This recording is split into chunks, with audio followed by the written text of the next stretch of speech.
Hey there, guys. We've got the Final Fantasy Brave Exvius Update live stream number 78 recap video. And in this video, I decided to bring in some emotional support to help me get through it. So, Barry, you can go ahead and say hello. What's going on, everyone? This is gonna be interesting. This is exciting.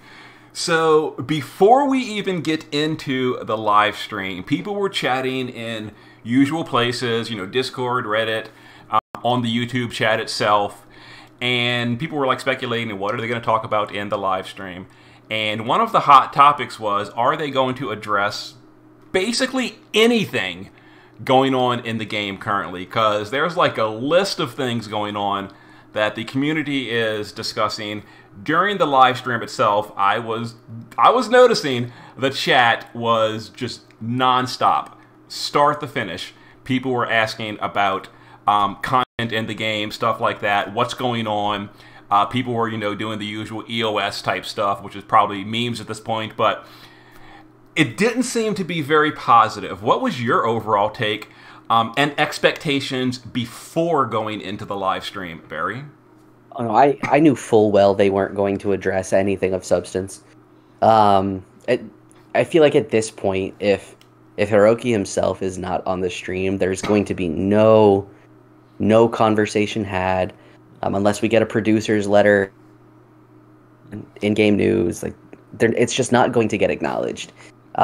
Because I suspect there will have to be some degree of like a grand gesture of a statement at this point, with the overwhelming and largely correct sentiments directed towards the current state of the game. Mm-hmm. And there is one thing I want to definitely make very clear to the community at large. A lot of people will directly blame like Justin and Tony, for example, not like stopping the stream and addressing the chat. I do want to make it very clear that is not their call. They do exactly what the people in charge tell them to do. So if they didn't have standing orders from the bosses to go in there and speak to the community, they are not allowed to. So I don't want to make it seem like I'm calling out Justin or Tony for not taking questions from the chat, because they did exactly as they were told to do. So what I'm addressing it to is like a level higher. Why didn't someone approve them to go and deliver a message? You see what I'm saying? Mm-hmm. I agree. I mean, they are community managers at the end of the day. It's not like they are executives or producers in any way, shape, or form relative to the game. And I almost kind of sympathize with them to an extent, because they're trying to give news and do their job while just a horde of, I think it was almost 500 viewers at any given time, just yelling at them, asking questions that they're not allowed to answer, or probably lose their job. Then there's a reasonable possibility they don't even know the answers themselves. So, I mean, I'll give them, whatever it takes. I've got plenty to say about the stream itself, but them not being able to address any of that directly has nothing to do with them.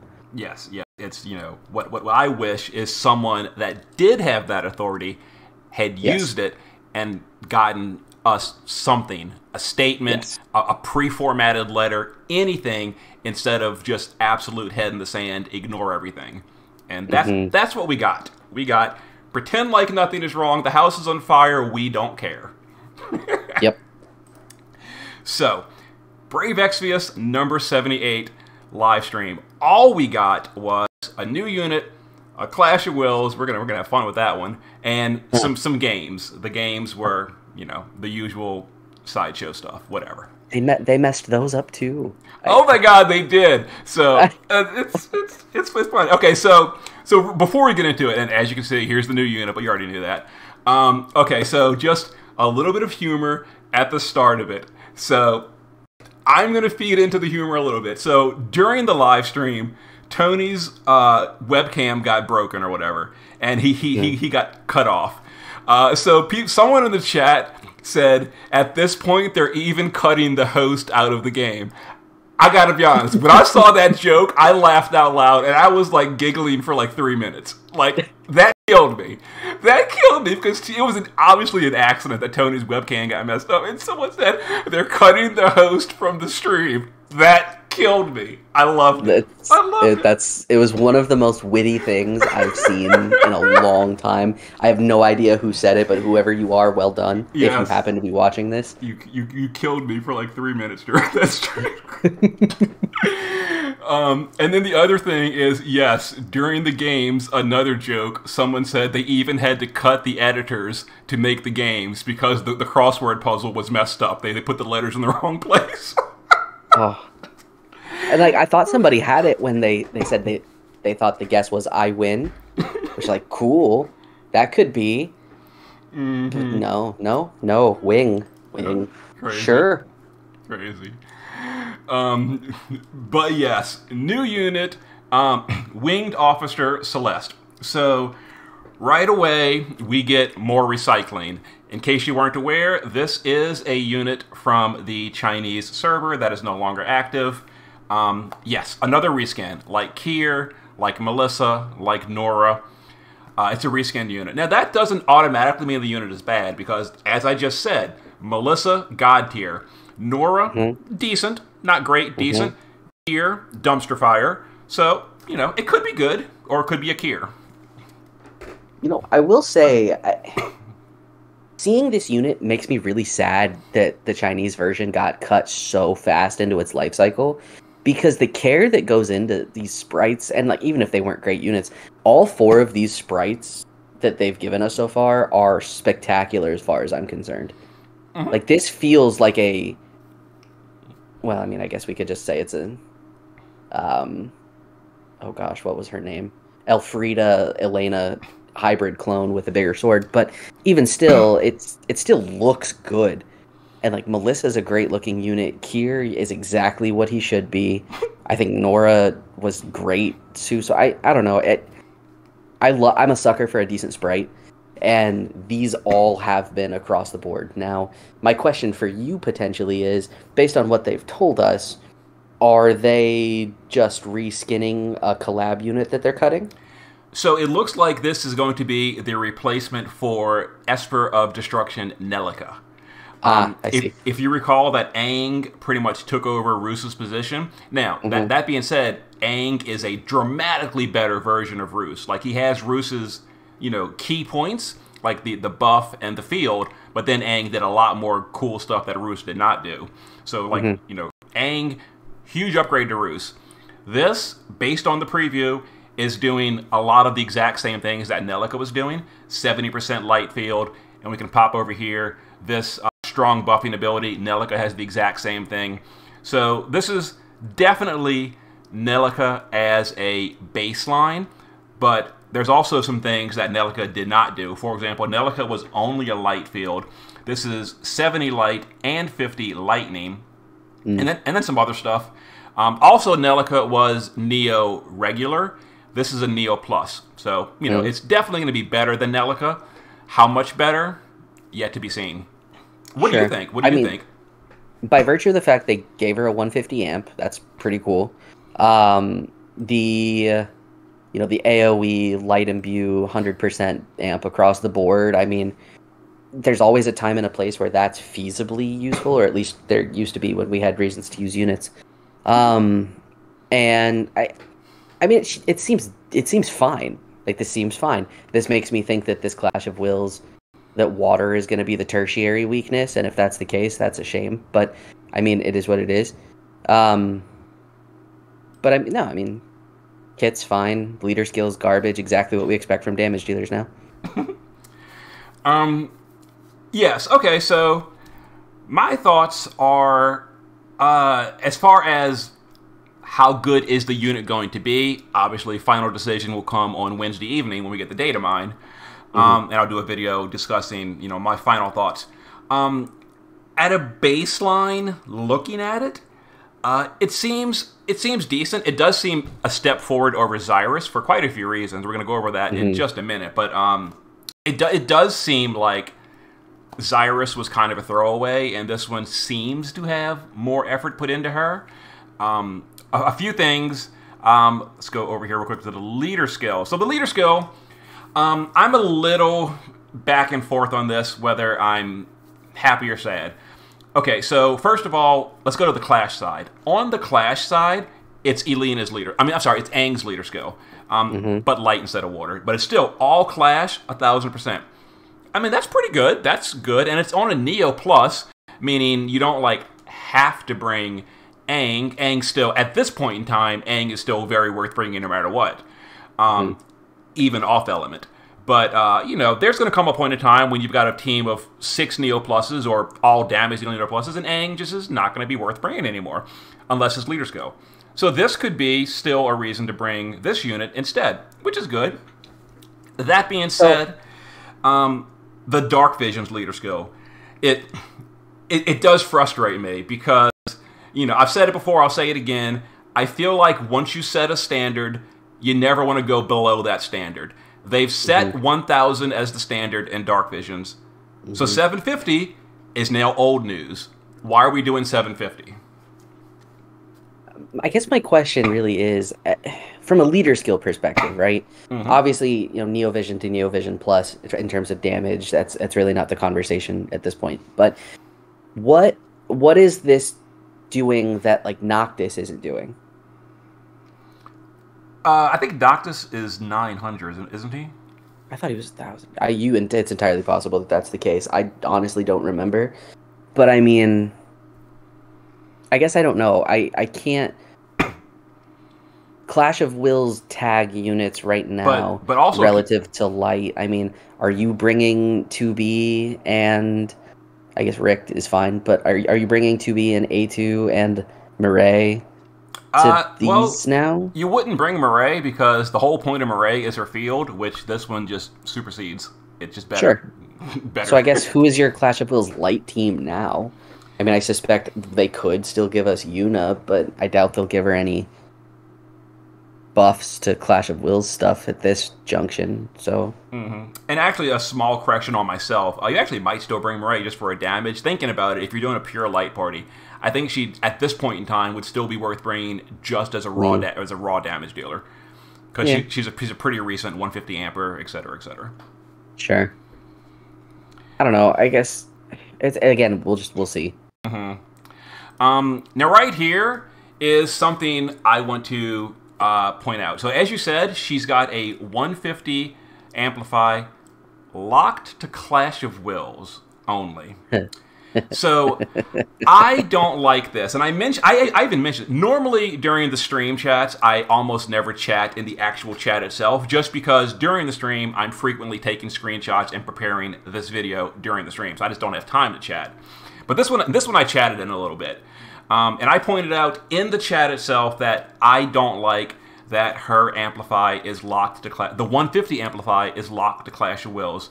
Like, I just don't see the point of it. Why are you artificially handicapping this unit to be Clash of Wills? Not locked, but, you know, why are we still doing... It's such an outdated idea to do Clash-only content. Why? Why can't it just be a 150 overall? And someone in the chat, I'm not going to call out anyone by names, but you know who you are. He's actually a frequent commenter on my videos, and I do love him because he comments all the time, and, you know, huge supporter. But I'm going to debate that point right now.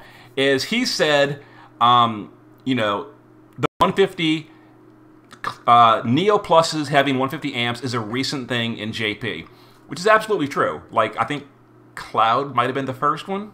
Or Vaughn, or anyway, it is recent in JP, and for the first 4 months, like Neo Pluses were just garbage in JP, and they mostly are on global as well. You know, they're just following the path. So the reason I'm saying this should be allowed in Dark Visions is not because JP just started doing it. It's because they should have never stopped doing it in the first place.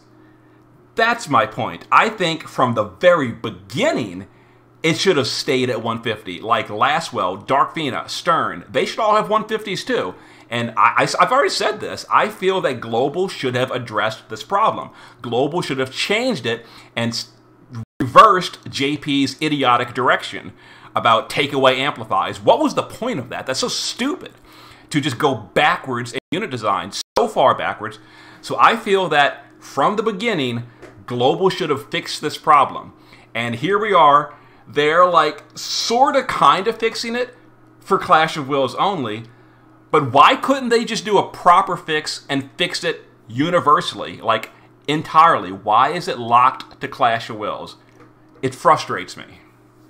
So my response to that might be a little snarky. Go for it. It's not implicitly wrong. So Global did fix it. They got rid of Dark Visions. Oh God. So why then? Because now what we basically just said is now we have content locked to morale-based content, which is effectively the only time that there is to use a unit's full kit. And everything else, you're either single to triple casting, either an absolute mirror of equity or a bolting strike skill.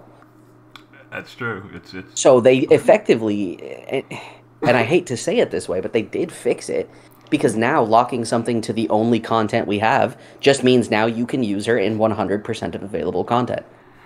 Oh Lord, I definitely understand that you're sort of making a joke, even though it's but that's not wrong. I know. That's the horrible part. It's true. It's so true. It's so true. Oh my Lord. Yeah. I mean, there it is. Right, they did fix it by getting rid of the rest of it. Oh my God. But that's my thoughts. So to address my homie from the chat, and again, I love you. He's commented on my videos for years and years. He's a very loyal viewer, not calling you out, not using any names, but that was my response to the way I feel that way about amplifies. Yeah, so as far as the other stuff goes, as we mentioned, she does have an AoE rolling amplify for, this looks to be universal, not clash locked. So this can be used, I think, in all content, which means like, you know, every now and then we get a box farm event. You can 100 amp there. As long as she's EX2. Oh yeah, true. We talked about the leader skill, and then TMR, STMR. So the STMR is fine, it's good. It's basically just like a slightly better version of what's her name, the vampire girl, Ellis Pierce. Yes. And then the TMR. Here we go again. The TMR is dumb. It's just worse than a Dark Visions weapon. Why? It's only 600 attack power and 200 base, means that's 1600 final attack power. A Dark Visions weapon will give you 2025. Why is this only 200 and 600? Makes no sense. Do you have the Dark Visions Greatsword yet? I don't know if we have Greatsword, but you could go off weapon, like the fist, the dagger. That's true. Actually, the dagger is probably better because the daggers have 45 imperils. The katana has 50 imperils, so it's actually, you know, at a meta standpoint, it's probably better to go either katana or dagger. Sure. So yeah, but it's like, this always frustrates me when a weapon that is clearly designed for the unit is worse than freely available Dark Visions weapons. Maybe not free, but easily available Dark Visions weapons. Sure. But there it is. Oh, and the EX materia, 500 attack power for Clash of Wills. So I did say on the Xyrus materia, not very impressive because basically no one's going to be able to use it. For this one, it's better because, for example, you know, if he gets it, the Flaring Rain, Neovisions plus Awakening will qualify for this, so it'll be a nice, you know, option to throw on him. Obviously, it could be good for herself. I just feel like this is going to have more use cases than the Magic one will, but probably barring Global Originals. So it's pretty good. Vision card's terrible. You know, you're not going to use it. 140. Oh. Sad face. Throw it away. Put it in the trash. Yep. And then God. Clash of Wills. So right away, the sprite. How do you love the sprite? Oh God, it took everything in my being, knowing that it wasn't going to matter, not to just join the chorus of people saying, "Oh hey, it's just an upcycled FF4 sprite," but also one of the most common things that we have fought in the entire life cycle of Brave Exvius. So I mean, let's scrape a barrel real quick then. Let's go ahead and bring up, here you go, to call out for Mood. He said in the Discord, let me zoom this in a little bit. Discord, this is the cow sprite. It's probably kind of blurry because it's very small from Discord. The Aldor Trooper, number 361. So this is like one of the earliest sprites in the game. Yes, we're at like 7,000 sprites in the game. They picked one of the literal day one sprites of the game. Oh man, that would have been Zoldad, wouldn't it? Somewhere around there, I think so. Yeah. Oh It's God. crazy. Before you could even get, like, Ramas and Esper. Oh. Oh, it's so low effort. I can't believe it.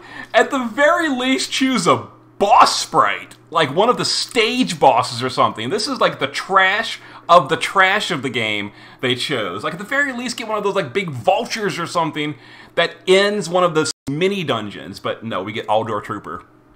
Well, in before somebody recalls one of the hundreds of stages that has this as a boss sprite, I guess. But oh geez, probably. Yeah, no, just no. Oh my god! And then Mecharon, like even the name is just generic. Mecharon. I don't know. And then he uses whatever. I'm not gonna go all that. Okay, so what I do want to go over though is the big news they mentioned. There's no slide for it, but Clash of Wills Another has been dumpstered. It's gone. We're going back to the normal Clash of Wills. So before I give my thoughts on this, what are your thoughts on this? Hey, look, man, you know, when we work on a toothpick staff, being able to update a list of skills every week and without having the manpower to fine-tune the systems that we're trying to build, let's just burn it down completely and go back to the same thing that we were doing for like 3 years, where now we only have to decide how much damage is this boss going to do, and do we want it to be accessible for all players, or just players who've been around for like 4 years? It is what it is. If we can't expect effort out of anything else, I'm not going to magically expect effort now. I definitely agree with you for the most part, and that is, honestly speaking, that's probably partially why they're doing this. It's probably less work than updating the list of like focus units. Now, I may surprise people when I say this, but I'm actually sort of proud of them for doing this. Now, here's the reason I say this. It's going to come across condescending for me to say this, but I'm gonna be real for a minute. It seems to be a common flaw of developers in general, games, architects, anything, that they're usually too proud to admit a mistake. So the fact that they are admitting a mistake and fixing it and saying it didn't work out, we might have put work into it, it didn't work out, we know it's unpopular, we know it ended up being a terrible idea, we're just going to scrap it and go back to what was working. I'm happy about that, because I play so many games where the developers will put in a bad system, and instead of like admitting this is a screwed up system, they will double down and keep trying to tweak it, make it worse. They'll add extra stuff, and they won't like say, we made a mistake, we're just going to take it away, we're going to scrap it. They will just keep doubling down and digging their hole deeper and deeper. So I am so happy that they just said, we realized it was a shitty idea, and we're going to just dumpster it, and we're going to go back to the good way. So I'm happy that they're scrapping Clash of Wills Another. I'm glad for it. I mean, it's the old sunken cost fallacy, right? Where if you dump a ton of time and effort into something, you gotta just keep sicking it out until the very end, which coincidentally is probably how a lot of us feel about this game right now. But just, yeah, it's a good thing. It's a very aware decision, I think. Because, I mean, yeah, Clash of Wills got boring, but at least it worked. And with everything that went on with Another, like, it just worth it. So just go back to what's working, coast for as long as you need to coast, make your updates, and then let's see. Yeah, because I mean, you know, I've kind of gone over this a bunch of times, but just like as a real quick summary, I really didn't like Clash of Wills Another. It was just a handicap on team building. It really pigeonholed you into a specific rotation because of the whole you have to kill during chance time. The whole thing was a train wreck. I didn't like it. I am thrilled and over the moon. It's just gone. It's gone, and I couldn't be happier. Oh yeah, I mean, it even frees up the unit development team, quote unquote. Because think about trying to design a kit around a certain rotation to be used on X many turns every single month. I mean, that's such a logistical nightmare, but at that point you just copy and paste kits from one to the next, change the name of the skills, and call it a day. So at least now we'll get to see, hopefully, maybe, potentially, but probably not, more creative again. Mm-hmm. Yep. So for this, we're going to go over more about this either during the news or I'll try to live stream it on Thursday. Hopefully I can do that for you all. We'll go in here and we'll figure out if it's going to work. So here's a question for you, Barry. Now that we've had, 5 or 6 Neo Pluses, the last Clash of Wills was very obviously not tuned around Neo Plus damage. Do you think this one will be? Nope. No? It's Q1. It's the first one of the next quarter. It's a cupcake. You know that. That is true, but the cupcake Clash of Wills will not be tuned for Neo Plus at all because at this point they know nobody's pulling them, and most of the Neovisions Pluses that we have, and I say that purely because we have 2 water, 1 dark, and now a light. So I mean, I can't see it being tuned for it now because unless they make it so that if you want to use a water team, it's tuned for Neo Plus, and the rest of them are not. I don't see it not potentially until probably June's Clash of Wills that they start maybe pushing us in that direction. Okay. Well, if that's the case, that's definitely good news for me because I have no Neo Pluses whatsoever right now. There you go. I didn't even Neo Plus Tifa, and I'm not buying the bundle for Stern. Because honestly, the reason for Tifa is the Blue Pearl situation. It's not really related to the live stream, but Blue Pearls, they're just way too rare. If you get every single one available, you still, I don't think, have enough to awaken all the Neo Pluses. I could be wrong on that. I think maybe you have just enough if you bought Stern. Actually, I think if you bought Stern this week and you Neo Plus all the rest, you'd be 1 short. Yeah, you'd be short enough for 1 unit. So Blue Pearls are just too rare. I'm not going to toss them at Tifa because they're too rare. It's such a goofy thing that Global did where they just took away the farming abilities for Blue Pearls. And, I know people have said that kind of issue is kind of divided. Some people are like, yay, I don't have to farm, which is wonderful, great. But don't make them rare. Just make them buyable in infinite access in the Trust Shop, and then it's fine. But they're not. Absolutely. I mean, there's got to be a balance here. And I mean, I guess if for at least the Stern situation, if they really wanted to entice players to spend on Stern for that premium Crest Pass thing, put 300 Blue Pearls into that, but only on the paid side. Because then at least you come out, net even, and then people might be more inclined to spend the money for the shards. Mm-hmm. And just, while we're on the topic, speaking of Stern, Barry, what are your thoughts on the kind of hilarious way they've done this? Because in my news video last week, I told everyone, you're getting a free Stern on Thursday, because I sure thought we were. Then it turns out you literally cannot, even if you pay for the Crest Pass, you still cannot get Stern until next week. Now, you can buy him directly for a different cash bundle, but the Crest Pass version, either payers or free-to-play, cannot get him on his release week. Isn't that just goofy? I am not complaining about getting a unit for free. So let's just say that now for anybody who feels inclined to say something to me about it. I don't understand the delivery system with which they've done this. Because why are we waiting another entire week to get a unit through Crest Passes that is potentially viable in this Clash of Wills that's coming next week, but now potentially you have to have defeated a certain number of Clash of Wills stages to progress the Crest Pass enough to even get the unit in the first place. Now, it probably won't be much because I think it's literally the next step down, but I don't decision of that. So I don't really care that he's free. I was certainly never going to pull for him, and I'm absolutely not using a light team potentially ever. But the delivery system of a free unit that they talk about and talk up, and he was supposed to be the new unit for the week, not even being really accessible without spending money until next week, makes absolutely no sense to me whatsoever. Mm-hmm. It's just very, very strange the way they're doing that. And it is a new season of Clash. We get new Clash gear. So, we're just going to go over these real quick, briefly. So this one is a Clash of Wills. I'm not sure if it's a helmet or a helm. But in any case, it's 200% HP, and it gives you this clickable ability on a cooldown. It's not even a madness. It's once every 5 turns that will heal the party, revive them, fully restore them, and re-raise the entire party.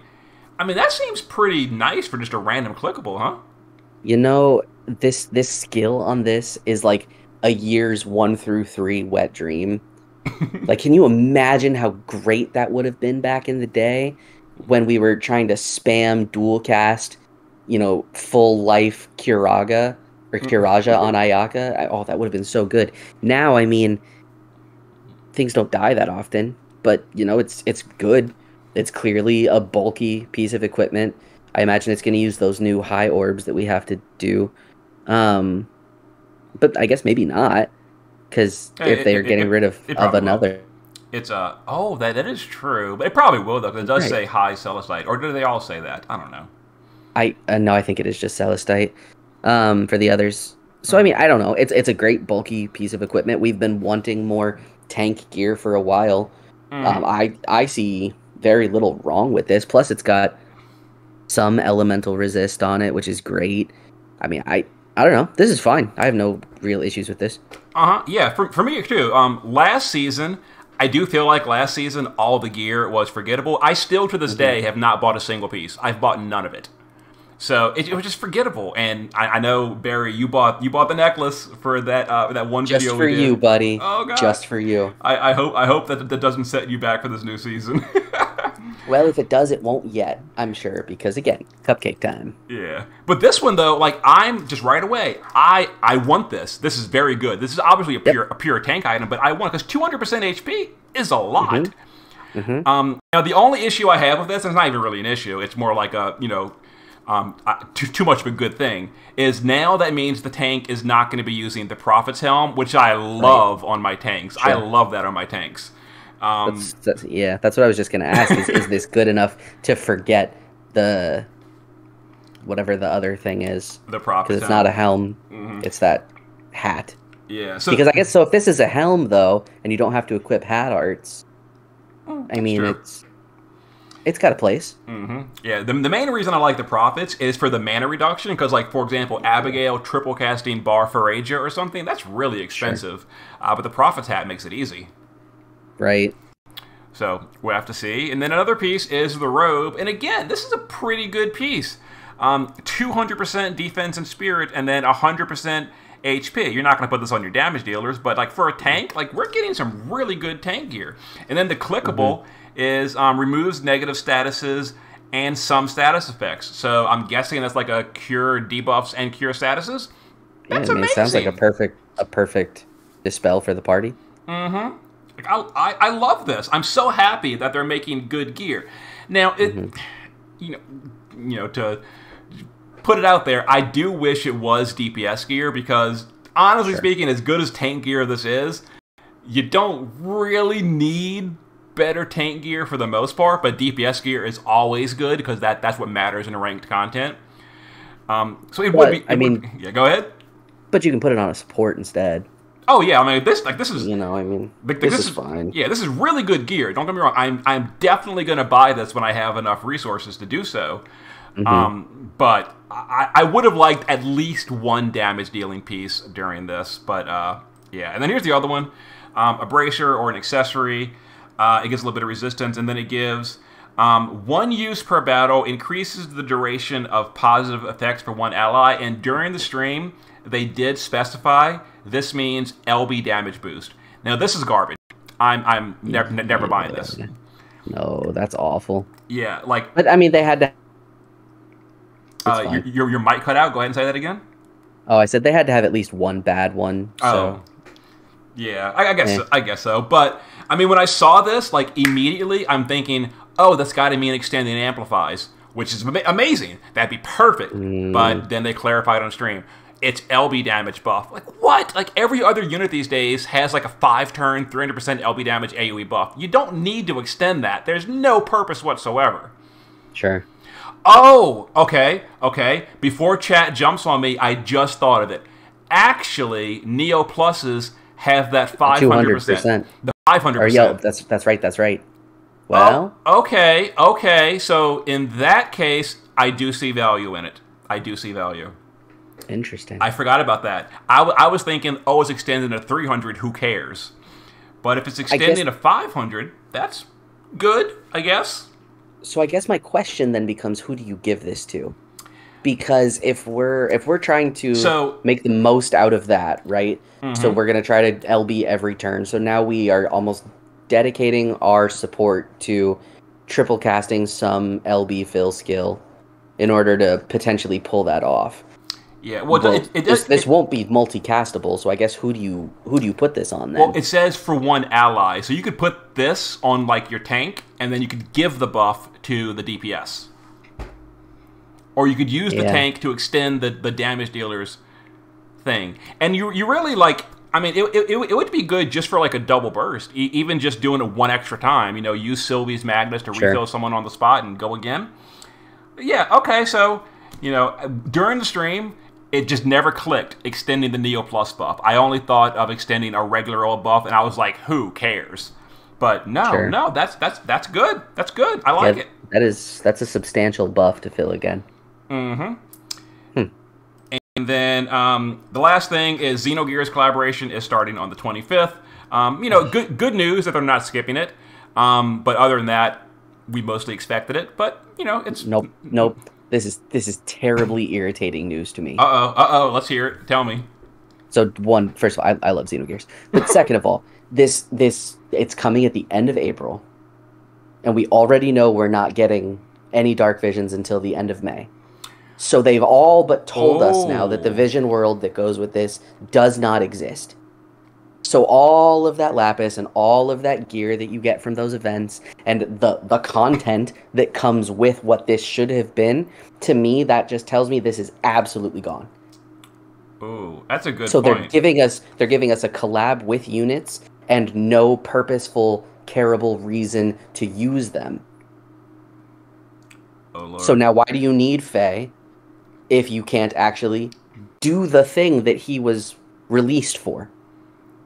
That's a good point. You know, because it would have been, man, why didn't like Tony or Justin? And of course, I realize they said exactly what whoever made the script told them to say. But why didn't the person making the script throw in, "Oh, you're getting Vision World too," if we were getting it, right? Indeed. Because he specifically, and he just said that's all that they said that's all that they told me I could say, or something to that effect. But given the date of this. Unless they extend this collaboration a full entire month, and that is the Dark Visions that we're getting in May, why release the units a month early? You know, be careful what you say, because it could be Maria on the 25th, Bart on the 7th, Emeralda on the 15th, and then Faye on the 25th. It could be, dude. It could be. I mean, you're not wrong. It's true. I mean, they already put this Clash of Wills, I think it was 3 weeks. So they're already filling 3 weeks of time with it. I suppose it's possible. So I guess let me retract that again before people start pitchforking me in the comments. But I don't know. I've not seen them ever do that. It's not to say they won't, but milk a collab for a month is crazy to me. Consider, I guess, I mean, they're going to just try to force Dark down our throats then, huh? We'll see. So, I guess, you know, so that, for the most part, for everyone listening, is the end of the live stream. All they covered, they really just covered new unit, new Clash, Xenogears coming, the end. And, you know, we kind of stretched that into however long it's been. How long has it been? Out of curiosity, it's been 40 minutes. Wow. Longer recap than anybody expected. That's fine. You know, we're having fun. Longer than the stream. For sure. But that's basically the news. Now, I'm just curious, just as a little sidetrack thing, what are your thoughts on people like that are planning to pull for like a Dark Visions team on a budget? Should they go for Dark, Water, Light, or should they, you know, hold out for the future for like, you know, Fire, or I guess Fire is kind of the big deal in JP right now. What are your thoughts? Should people go for these early Neo Pluses, or should they just, accept their loss in Dark Visions, basically, and hold out for the next big thing? What do you think, just out of your curiosity, Barry? Oh, man. At this point, I just think everybody holds all of their Lapis unless somebody they really love comes along. Because as far as I'm concerned, Fire is going to be where this all is, especially, not to be this guy, but especially if the game lasts long enough that we get Clive. Oh, yeah, because Clive is spectacular, and I mean... Like, pretty much, all the big boys are Fire and JP. You've got the Vaughn, who is amazing. You've got the new Red, who's a great Fire support. You've got then the enormously big hitters, Cloud and Clive, are both dedicated Fire. Cloud has others, but he's primary Fire as well. Like, Fire is just every single big name in JP is Fire. They're overdrive, they're astronomical damage, and they're really well-built units on top of that. So, well, not to mention the Undying. Oh my God! Then you get your Meteor unit on Global. So I mean, if we want to talk about potential meta into the future, given the names that you just said, that all of those are Neo Visions Plus and Overdrive units, you're going to need 200 to 250 plus Lapis in order to go for it all. Potentially pull all of them to a usable degree. And of course, that does not in any way, shape, or form include the possibility of global original Fire units that could come along too. So the content has been so thin and so clearable with old units at this point, which, because again, the game is still not tuned for NV+. I would just say everybody wait. Like, I'm done. I pulled for water because I wanted to support Ong, and I pulled with what little I had left and have who I have now, and now I have basically nothing. And like, I'm done supporting this game monetarily, and have been for a decent bit now, until they give me any reason to even consider again. So I'm waiting for Fire. Dark might end up being incredible with what they decide to do with global units. I have no earthly idea, but I just don't care. And now seeing what JP is getting for Fire, whether or not global skips remains to be seen, or again, if the game even lasts that long, who knows? Because I guess the way that they've built this up, Cloud and Clive could both be 8th anniversary units based on rough timing. Approximately. So, I mean, who knows? I just... if you want to pull. If pulling is fun to you, do it. But if you're trying to plan for the future on a budget, just hold on to everything, because the way that Fire has shaped up with the options that we have available to us in Global, I don't even think FOMO is going to kick in, because we're getting 2 events a month. I say to everybody, just wait and see, because until the game gives us something to play, like until the game is actually a game again, there's very little incentive to do anything at all. For sure. Like, I've been playing JP for the past few days. I kind of went back to it, and it's not to. Some people said in comments I'm making like players jealous by posting JP content. It's because JP has content, and I love posting videos, and like I'd love to post videos on Global. I just can't, because there's nothing to post about, so I can't. Shameless plug for my own agenda. I still don't understand why, with over 500,000 Lapis, or 500,000 Lapis, you are not willing to go all in EX3 Cloud and Clive, because that's what I want to see. Okay. As someone who watches your videos, that's for me at this point. And that's all. Let me address that, because trust me, you are not the only person saying that. A lot of people say you're being silly by just being stingy with a 600k stash. Okay, so let me just give you the 2-second reason why. The reason I have a 600k stash is because I'm being that stingy. And it has taken years to build that stash. Now, if I just was like, that's a cool unit, I'm going to dump 200k chasing EX3, that would be great for 2 units. And then we're empty. So that's the reason I'm not doing it, because you are absolutely right. I could afford it right now. And I could afford it next week. And I could afford it the week after that. The issue is, as soon as you start going down that path, well, if I've got a lot, I'll just spend more. Sure. You're going to turn around and be like, where'd all my lapis go?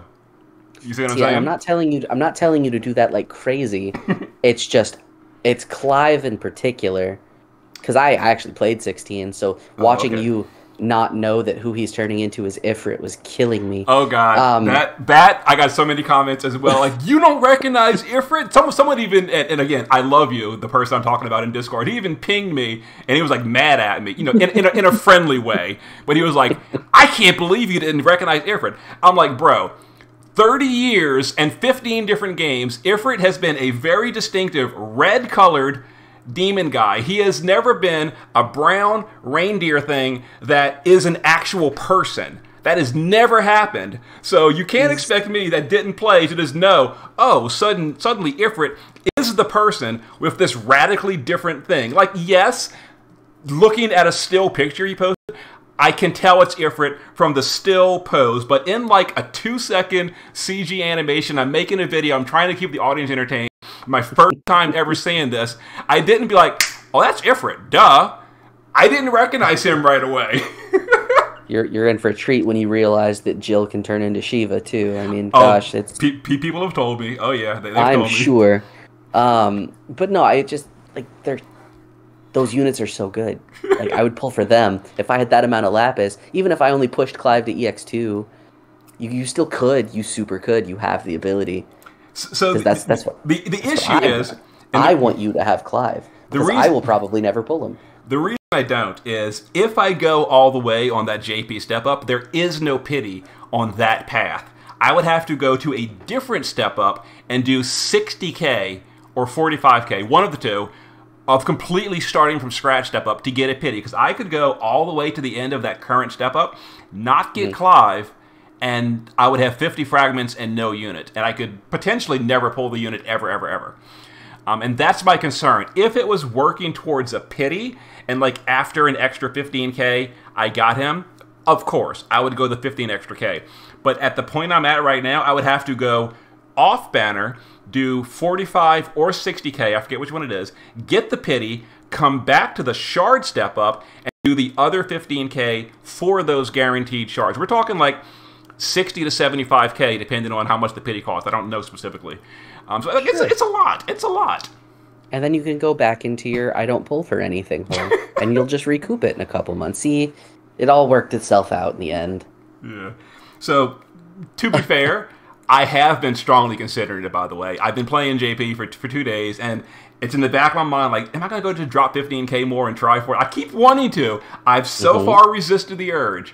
I've resisted the urge so far, but it's been tempting. It really has been, because I do really want Clive. I mean, I recognize he's a great unit. I really want him. It's just, I might go 15k and walk away with nothing, and then I feel real bad. Let's just go ahead and say, if you guys have made it this far in the video, leave a lovely little comment telling Sinzar that you'd love to watch a pull video of him going all the way, finishing the step up, and all the way to pity, to go ahead and get himself a Clive so that we can watch him use Clive in JP content. Oh, jeez. Because I will be persistent. If there's like enough support for it, I might go the extra 15k for the shards. Because I mean, worst case scenario, someday I'll off banner him, and then I'll have 50 shards ready to go. and the rest of the 45? Oh, I don't know about that now. Let's not get carried away. I'm not. I feel I'm not getting carried away. I'm just simply presenting a pragmatic option of you building your lovely fire team. And who knows, maybe you'll get an off-banner Vaughn on the way, and there could be so much joy. You could all of a sudden show us what the future looks like for Global if we get there with fire. Oh, jeez. Oh, jeez. Oh, and that actually reminds me about the Global. Something little, like, you know, a little disclaimer I wanted to throw in when we were talking earlier. We kind of got very sidetracked. But one little disclaimer, when we were talking about should we save for the future, because immediately someone's going to jump in with, if you save for the future, you'll always be saving, because by the time they arrive, you're going to be having the next big thing on JP that's going to make Cloud look like, you know, small PP or whatever.